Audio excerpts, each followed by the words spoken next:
9 o'clock at night, my phone buzzed on the arm of the couch. A text from Lena. 3 words. Come over here. I walked across the strip of grass between our 2 houses with my boots still unlaced. She opened the door before I could knock, like she'd been standing on the other side of it waiting. Thin straps, white lace at the neckline, drawstring pants. Her hair pinned up loose. The living room light spilled out from behind her, warm and gold. She raised her hand, and a freshly cut key swung between 2 of her fingers. You joked this afternoon that I needed a husband. Here's my key. Start tonight. I stood on her doorstep and forgot how to breathe. My name is Declan Merritt. I'm 33 years old, and I drive a truck for a living. Long haul. I measure my life in miles the way other men measure theirs in years, 300,000 a year, give or take, in a cab about the size of a walk-in closet, with a radio that's been my steadiest company since I was 24. I've never been a talker. I drive, I deliver, I come home. And for a long stretch of my life, home was an apartment where my wife didn't want me standing in it. People ask if it gets lonely. 12 hours straight on the interstate with nothing but white lines and mile markers. I always say no. Real loneliness isn't a quiet cab at 3 in the morning. Real loneliness is opening your own front door and knowing that nobody inside ever wanted it to open. I met Megan 5 years ago in Nashville, through a friend of a friend at a backyard cookout. She talked fast and laughed loud, and pulled me into a world I was never sure I wanted to be in. I was 28, she was 26. We got married a year later at a courthouse on a Tuesday. We never had kids. We talked about it the way you talk about a trip you'll take someday and never book. 6 months in, she started working on me to quit driving. She'd say long haul wasn't a career, it was a way of hiding. She'd say a real husband came home at 6. I'd never been any good at arguing, so I did the only thing I knew how to do. I took more runs. 10 days out instead of 6. 14 instead of 10. I told myself I was building something for the 2 of us, and every mile I laid down was another mile of distance she could point at later and call proof. 3 years of that, and my own house turned into a place I dreaded pulling up to. She built a life out of friends and late nights and weekends I wasn't invited to. I'd come off a run at midnight, and the windows would be dark, and her car would be gone. Then one afternoon I came back early. A load canceled in Knoxville, and I made good time, and I let myself in expecting nothing at all. On the kitchen counter, dead center, was her house key. Next to it, a stack of divorce papers. She didn't leave anything else. Not a letter. Not a reason. Just the key. Lying there in the middle of all that empty countertop. I stood in that quiet kitchen for 15 minutes. I didn't call anybody. I didn't cry. I picked the key up, put it in my pocket, and wondered why the lightest thing in the whole house was the heaviest thing I'd ever held. The divorce went through in 2 months. Clean. No kids. Nothing shared worth fighting over. I signed my name, and got in my truck, and drove. 2 months after that, I bought a small place on Barrow Lane in Chattanooga. 1 story, a maple out front, a low wooden fence that didn't keep anything in or out. I picked it because it was cheap and quiet and far enough from Nashville that I'd never run into anybody who knew my business. My first day there, hauling boxes up the walk, I saw a woman watering plants on the porch next door. She waved. I nodded, picked up another box, and went inside. That was the first time I ever laid eyes on Lena Sorrells, and I didn't think one thing about it. 8 days later, I came back from my first run out of the new house, and there was a container of soup sitting on my front step. Chicken and rice, still warm enough to fog the lid. A note in handwriting so neat it looked printed. Saw your truck leave. Eat something real. L. I ate the whole thing standing at the counter without taking my boots off. A few weeks after that, I learned she was a physical therapist at a clinic downtown, that she lived alone, that she'd been on Barrow Lane 2 years before I ever showed up. She'd ask what I was hauling and how long I'd be gone. I'd give her 3 or 4 words back. She never once pushed for more. That first fall, a storm came through and dropped a limb across her back fence. A big one, 15 feet of maple, split off clean at the trunk. I was home between runs, and I saw it out my kitchen window. So I went out with a chainsaw and worked until the fence line was clear and the wood was stacked against her shed. Nobody asked me to. That isn't a virtue. It's just how I'm built. If I see it, I do it. She watched the whole time from her window. Didn't come out. Didn't say thank you that day. The next morning, there was a container of stew on my step. That was how the two of us talked. Neither one of us ever said a thing straight out. A month later, she handed me a spare key to her house. Just held it out across the fence, casual as passing a wrench over.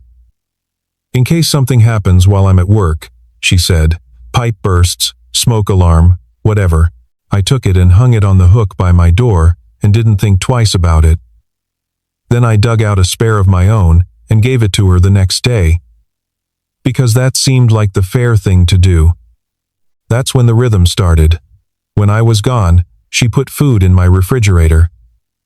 When I was home, I fixed whatever had gone wrong at her place. A leaking faucet, a shelf that wouldn't sit level, a porch bulb she couldn't reach without a ladder she didn't own. She started leaving her porch light burning when she knew I was due back after midnight, so the first thing I saw turning onto Barrow Lane wasn't a dark row of houses. I never asked her to do that. I never mentioned that I'd noticed. Neither one of us said a word about it, and both of us kept right on doing it, month after month. 2 houses, 1 refrigerator. That's what our lives quietly turned into. And I never once stopped to ask myself how that had happened. I didn't notice when my refrigerator stopped being empty. All I know is that every time I opened it, there was something in there. A container of salad. A pan of lasagna, wrapped tight in foil. A jar of lemonade she'd made from scratch with the pulp still floating in it. Inside the refrigerator of a man who lived completely alone, there were the hands of a woman I barely knew. I came home late one night in the middle of winter, past 11, and her porch light was still burning. She was out there in a coat with a blanket over her knees, reading. I don't know why I walked over instead of going inside. I sat down on the step below her chair, and we talked until 2 in the morning. Nothing big. That's what I remember most about it.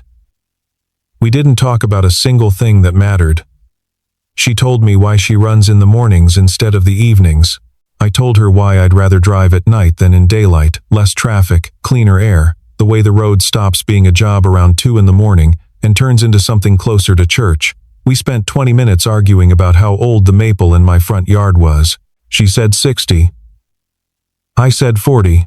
Neither one of us had the first idea. When I finally went inside and laid down, I realized I'd been smiling. I couldn't remember the last time my face had done that without me deciding to. I told myself it was just 2 lonely people killing a cold night. A couple of months after that, I ran into a woman at the grocery store on Brainerd Road who said she worked with Lena, Clara. She recognized me before I had any idea who she was. "You're the neighbor," she said. "Lena talks about you constantly. Every Monday morning it's what you fixed for her over the weekend." I laughed and said Lena must be running out of material. Clara looked at me a second longer than was comfortable. The way you look at somebody standing in front of a wall of glass who can't see it. "Buddy," she said, "you think you're invisible? She talks about you more than she talks about her patients." I said something polite and pushed my cart down the aisle and didn't think about it again for a week. Then her car wouldn't start. She had an eye appointment she'd already rescheduled twice, and she asked if I could run her over there. I said sure. In the waiting room, she sat down next to me and leaned her shoulder into mine. Light, natural, like she'd done it 100 times before. I could feel the warmth of her through 2 layers of fabric, and I sat there and told myself the same thing I'd been telling myself for months. Close neighbors, that's all that was. On the drive home, she said thank you, and then went quiet. And she left her hand on the armrest between our seats, where her little finger was almost touching mine. Almost, I kept both hands on the wheel and pretended I hadn't noticed. It was a Saturday in the spring when I finally said the thing that started all of it. Her kitchen cabinet had been hanging crooked for a month, hinges stripped out of soft wood, the door swinging low like a broken jaw. I was on my knees on her kitchen floor with a drill and a mouthful of screws, sweating through my shirt, and it just came out of me. "You really need a husband for this kind of thing." She was leaning against the counter behind me with a mug of chamomile in both hands. She went quiet. I turned around, and the smile on her face had gone out and come back on. But different. Slower. Deeper. Like something underneath it had shifted a few inches. Maybe, she said. I finished the cabinet. I went home. I took a shower and made a sandwich and thought nothing of it. Because thinking nothing of it was the thing I did best. At 9 o'clock my phone buzzed. Come over here. So I walked across the grass with my boots unlaced, and that brings us back around to where I started. She opened the door before I could knock. She was standing in her own doorway in what she sleeps in, hair pinned up loose, that warm gold light coming from the room behind her. And the key she was holding wasn't the spare she'd handed me across the fence a year before. This one was new, fresh cut, bright at the edges, not one scratch on it. She held it up and let it swing between her fingers. You said I need a husband. Here's my key. Start tonight. I stood out there on her step with the jasmine from her side yard coming across on the air and the crickets going in the dark, and I could not put two words together. Then she stepped aside and opened the door wider, and she explained. The pipes had been knocking at night. 3 nights running. She hadn't been sleeping, and she needed somebody to look at it tonight before she lost another one. Perfectly reasonable. Every word of it true. I walked in. Her house was warmer than mine, and not because of the thermostat. It was the other kind of warm, the kind a house gets when somebody actually lives in it instead of just storing their clothes there. I went down under the sink and found a loose supply line and a valve that needed a quarter turn, and then we sat at her kitchen table and talked until almost 1. When I left, she was standing in the doorway again, in the exact spot where she'd handed me the key. She didn't ask for it back. I didn't offer. After that, every night I was home, I went over. It started with the pipes. Then it was staying for dinner. Then it was a movie on her couch with our shoulders touching. Then it was sitting out on her porch until the whole street went quiet.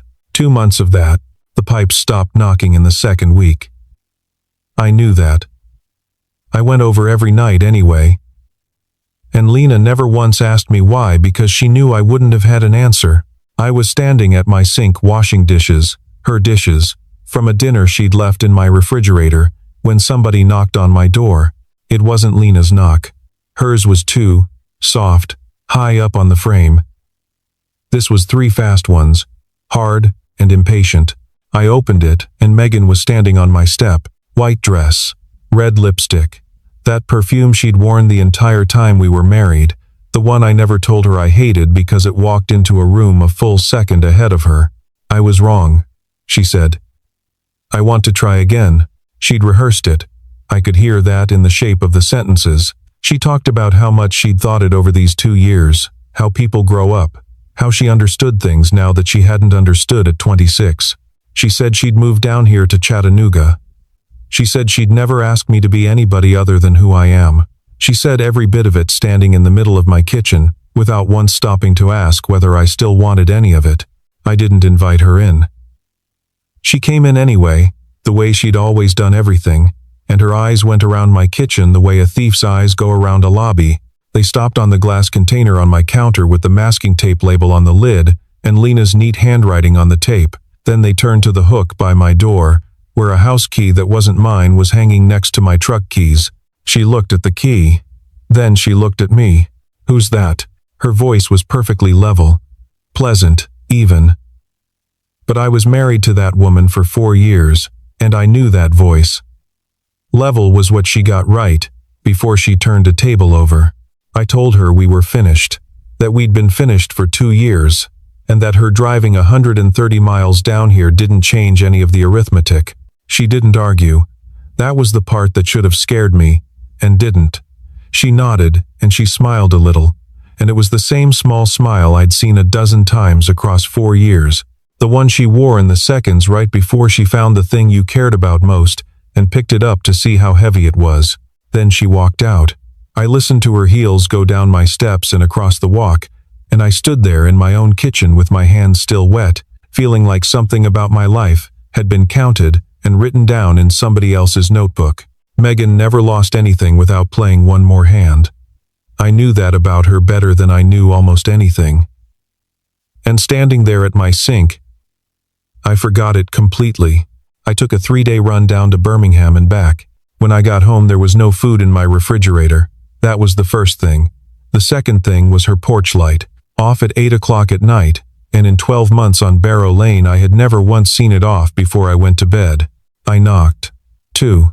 Soft. She opened the door, and her eyes were red, but her voice was completely steady. It was the steady you get after you've already done all of your crying, and there's nothing left in you to shake. Megan had come by, she said. Not to scream, not to fight. Megan had sat down at Lena's own kitchen table and talked to her in the gentlest voice she owned, and that is how that woman did the most damage she has ever done to anybody. She said, "You're never going to be home," Lena told me. She said you picked the road over your marriage, and you'd pick it again without thinking twice. She said I'd spend my whole life coming in second to a load number. She was looking at the table when she said the next part. And the worst part is, I couldn't find a single thing she said that wasn't true.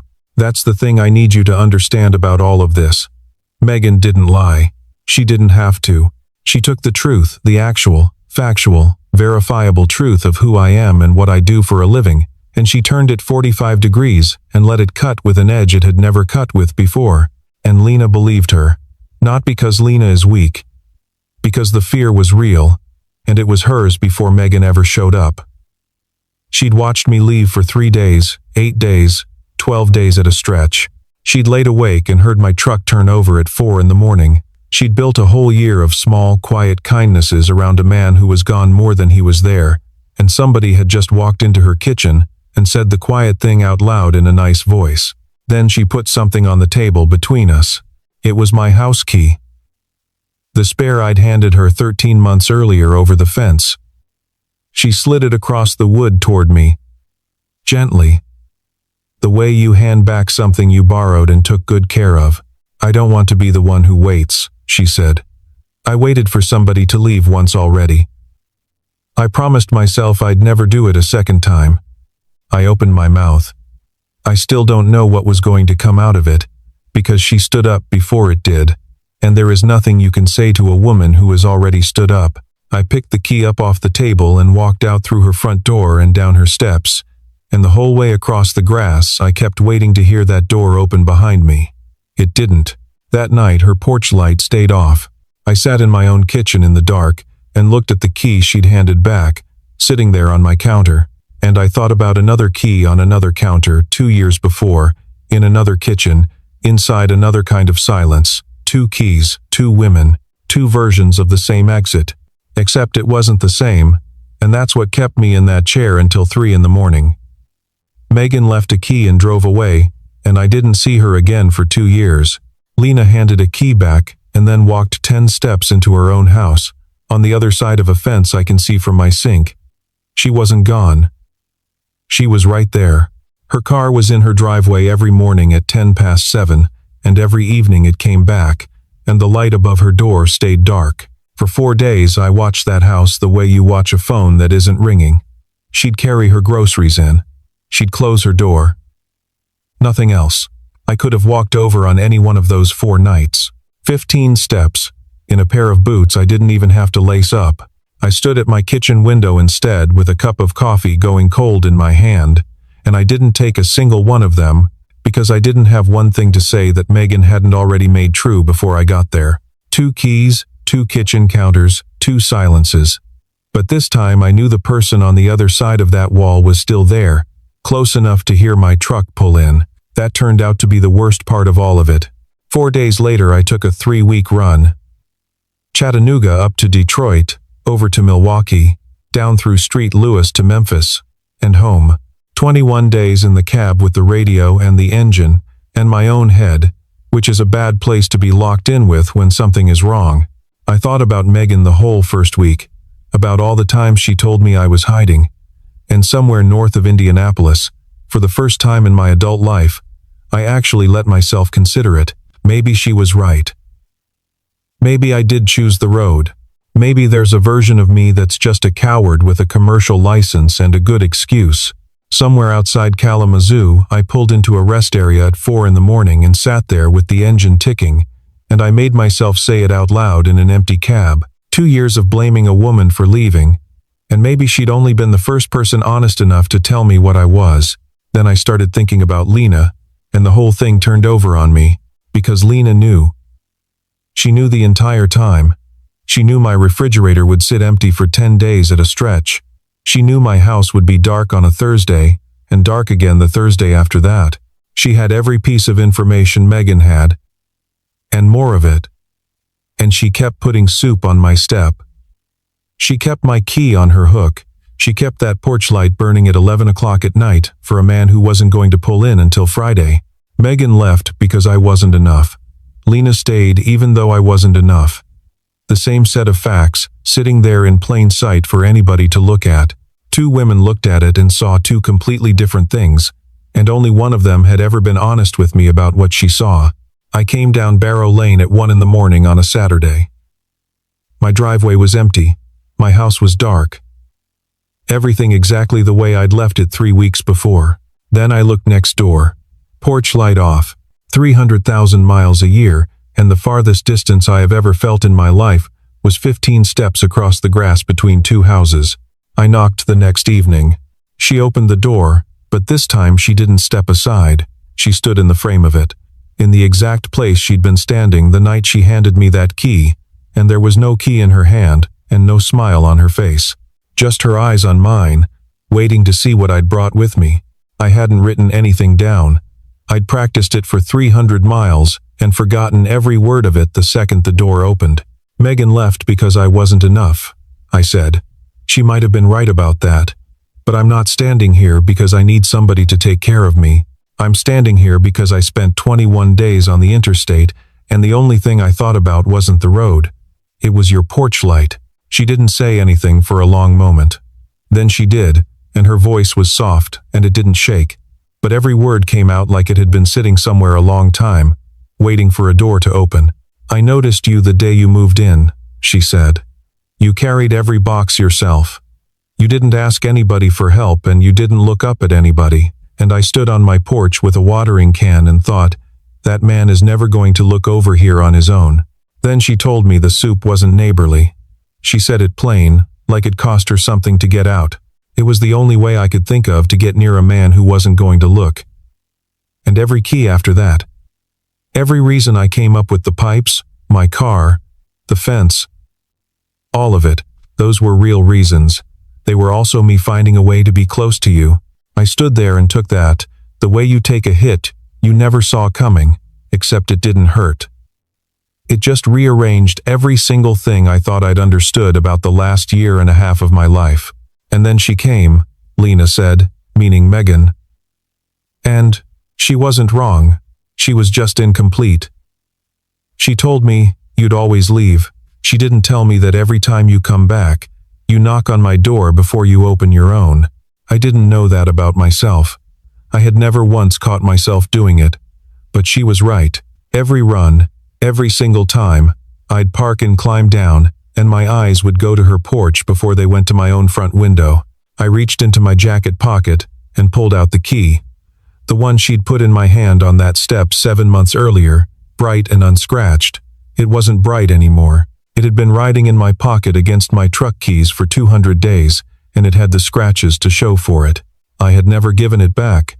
Not once had it even occurred to me to give it back. I held it up, standing outside her door, in the exact spot where I'd stood 7 months before, the same key between the same 2 fingers.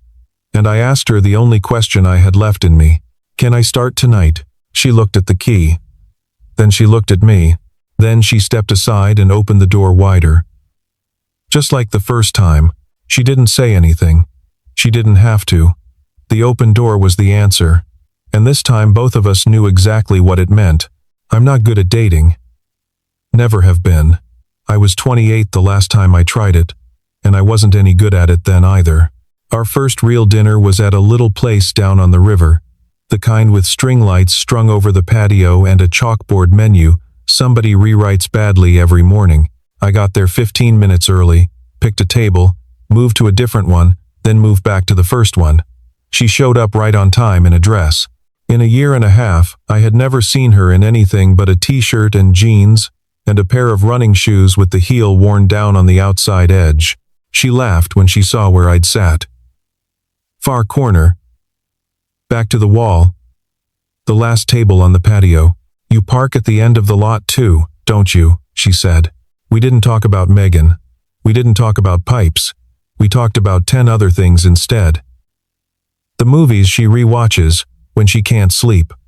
Why she went into physical therapy in the first place, she said, it's the moment somebody walks after they'd already decided in their heart that they couldn't. She said that's the whole job right there, and everything else is paperwork. She asked me what the best road in the country is. I told her Interstate 40 at sunrise through the Smokies, when the fog hasn't burned off yet and the ridgelines come up out of it like islands in a white ocean, and for about 20 minutes you feel like the only truck left on Earth. She listened with her chin in her hand and said, "Take me next time." I didn't know if she meant it. I started scheduling loads through the Smokies anyway. There was a second dinner, and then a third, and somewhere in there I stopped checking my mirrors for a reason this was going to fall apart. That's the part nobody tells you about starting over at 33. It isn't the beginning that's hard. It's believing the beginning. The first time I kissed her was on her front step. Same doorway. Same board under my boots. I walked her home after our third dinner, 15 steps across the grass, the shortest and the longest walk of my life. She stood inside the door, and I stood outside it, exactly the way we had that first night. Except there was no key this time, just her tilting her head a little, and me finally understanding that I had permission. Nothing much changed after that, and that turned out to be the entire point. I still drove long haul. She still left for the clinic at 7. We didn't move in together. We didn't rearrange our whole lives around each other. Nobody asked anybody to become a different person than the one they already were. With Megan, everything had to change. I had to quit the truck. I had to be home by 6. I had to turn into a man who fit the shape of a life she'd already picked out before she met me. With Lena, I was still Declan, gone half the month, 3 words to a sentence, and home at 1 in the morning smelling like diesel and truck stop coffee. And she was still there. She never said drive safe. She hated the phrase. She said it puts the whole thing on you, like the only reason a man doesn't come home is that he wasn't careful enough. What she said instead was, bring me something from every state you go through. It sounds like nothing. It isn't. It's the difference between a woman counting the hours you're gone and a woman handing you a reason to look out the window at something other than the road. So I did. A Tennessee-shaped refrigerator magnet from a truck stop outside Cookeville. An orange I carried 500 miles up from Florida. A postcard from a rest area in Georgia with a peach on the front that had been sitting on that rack since the 90s. Her refrigerator started filling up with junk from gas stations in 11 states, and every single piece of it marked a run I came back from in one piece. With Megan, every trip was me leaving her. With Lena, every trip was me bringing something home to her. The exact same road, the exact same miles. 2 women turned it into 2 entirely different things. Megan called one more time, about 2 months ago. I watched her name sit there on the screen for 3 seconds. I didn't answer it. I cleared the missed call and put the phone face down on the counter, and I never mentioned it to Lena. Not to hide it. It just wasn't big enough anymore to be worth a conversation. A month ago the 2 of us were in the hardware store out on Lee Highway.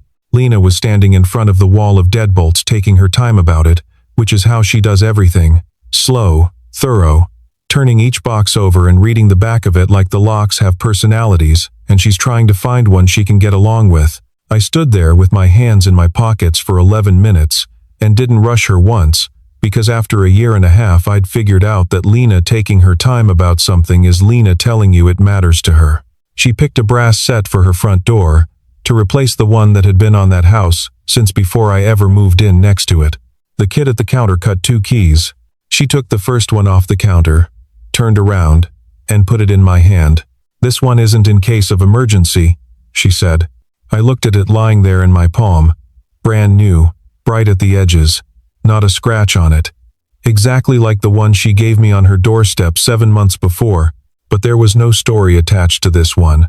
No knocking pipes, no dead car battery, no fence, no fuse box, no reason laid over the top of it, like a tarp over something she didn't want me to see yet. Just her, looking at me in the middle of a hardware store aisle that smelled like cut metal and machine oil, and a key that meant exactly and only what a key means. I closed my hand around it. It was still warm from the machine. I don't remember what I said back to her. I remember that a man pushing a cart of paint cans had to go around us, and that neither of us moved. The first key she handed me, she said in case something happens. The second one, she said, start tonight. The third one, she said, this isn't in case of emergency. Every key, one more layer of reason peeled off of it, until there was nothing left covering it at all. I'm telling you all of this from the cab, somewhere on Interstate 75 at 2 in the morning, with about 110 miles left in me before I'm home. Her key hangs off my rearview mirror on a leather cord. It doesn't open anything anymore. She changed that lock a month ago, and the new one rides on my ring where it belongs. I kept the old one because it was the first key anybody ever handed me that wasn't meant to lock me out of something. It swings a little every time I cross a seam in the pavement. Megan left a key on a kitchen counter and called that an ending. Lena held a key out across a doorway and called that a beginning. Same metal, same weight, same little piece of brass. The only difference between them was the direction it was moving when it left somebody's hand. I drive 300,000 miles a year, and the thing that gets me home isn't the GPS. It's a key swinging off a mirror, reminding me there's a door that stays open. Sometimes the person who changes your entire life doesn't come from far away at all. She lives 15 steps from your front door, across a patch of grass, waiting for you to turn your head. And she tells you with a container of soup, a key, and a door she opens before you ever get the chance to knock. So let me ask you two things. Have you ever missed somebody who was standing right beside you, only because you never turned around and looked? And if somebody put a key in your hand tonight, would you have the nerve to walk through the door? If this story got to you, hit like, share it with somebody who needs to hear it, and tell me in the comments who was the soup on the doorstep person in your life. Subscribe, and I'll tell you another one.